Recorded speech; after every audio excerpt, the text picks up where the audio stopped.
Amigos de Mundo Deportivo, amigos de Planeta Wrestling, estamos con Vicky Guerrero, toda una institución en la compañía WWE, y vamos a ver qué nos cuenta sobre este fin de semana Evolution. Good morning, hello, how are you? Buenos días, ¿cómo estás? Uy, es verdad, se me había olvidado que hablaba español. I forgot you speak a little bit Spanish. That's perfect then. Tell me a little bit about how was the evolution of your character in the company?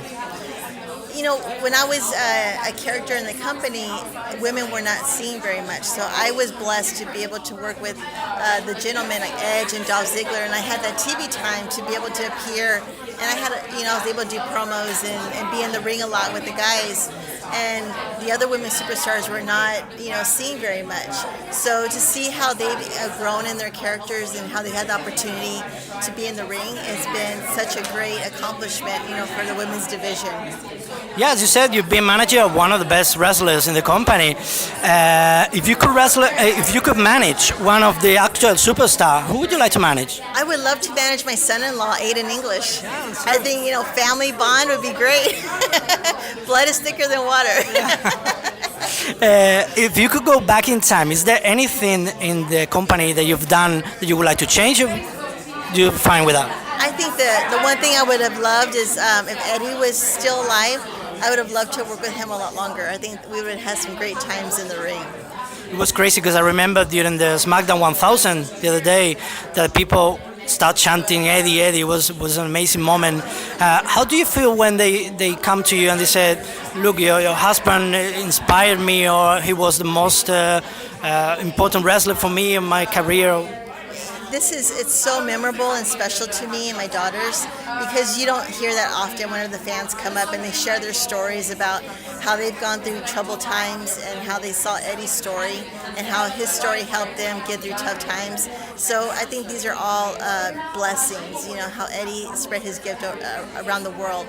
And for fans to come up to me and say thank you for sharing Eddie with us, I get taken back because I thank them in return, because if it wasn't for the fans, Eddie wouldn't be where he was when he passed away. Talking about evolution, what do you think that means evolution? Because we know what it means for WWE, but what does it mean for the rest of the business in general? The women's division in Evolution, it means celebration of the woman. This is the last 2 years. The women have had the opportunity to be able to show that they belong in the ring, that they do have the same opportunities as men to be able to do matches, to endorse products, to have their time on the microphone, to be able to create these storylines that are entertaining. And I sit at home and I'm entertained by them, and to see how they've grown and how they've taken that opportunity and they've gone with it, and they've given their 150% to make the best of their product, and it shows. And I think this is a great accomplishment for all the women. How was your experience in the last, in the first female Royal Rumble with these 57 seconds? I was scared. It was a great experience. I really tried to win. I really did. It was so funny. What did you do, Carmela? Well, yeah, that's all I had. But it was a great experience, and to be a surprise and, to shock the WWE universe that I was there. I was number 16, and it was just a lot of anxiety and excitement, and to be with these women, side by side, and to create this match that everyone loved, and to also be the main event this was a great opportunity to show that the women are here and we're not afraid to take a chance. So talking about surprises, is there any chance we see you tonight in the ring in the Battle Royal maybe? You never know in this business. As of right now, I'm not in the show, but that could change, and I'm ready. I brought my boots. Never say never in WWE. Say never. Do you have any advice you would like to share with the young talent? My advice, especially for the female talent, is to always not be defined by what people think of you, to believe in yourself, and to know that whatever it is that your dream is going to be, that you're the only one that can make it happen. So with perseverance and work and dreaming, the sky is the limit. You can always do whatever you want.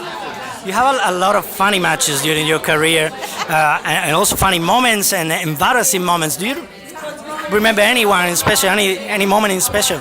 Yeah, my greatest memories were marrying Edge. you know, and my wedding planner was having an affair with my fiance, and also, you know, being tombstoned by the Undertaker was a great experience. And working with Dolph Ziggler, he was crazy. I mean, really mentally crazy, but we had a great time out there. And to work with the McMahons, you know, that was something that was an honor for me, because a lot of people didn't work with the McMahons in the ring. So to be fired by them like 10 or more times, that I can't complain enough, but I loved it. The other day we were with Stephanie McMahon in Manhattan, and she said that she would like to sign Serena Williams for WWE. Wow. To make, let's say, an impact like with Ronda Rousey. Do you have any special, any female athlete in mind that you would like to sign for WWE? Oh my gosh, once you said Serena Williams, I think that's amazing.